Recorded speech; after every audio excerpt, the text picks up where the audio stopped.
প্রণাম জানিয়ে এবং সামনে যেহেতু নজরুল জয়ন্তী আসছে তাই কবি কাজী নজরুল ইসলামকে প্রণাম জানিয়ে এবং আমার গুরু শ্রী ভাস্কর ভট্টাচার্য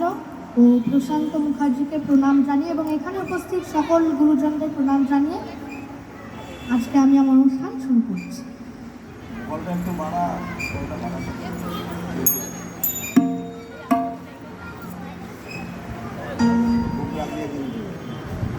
আরো আগে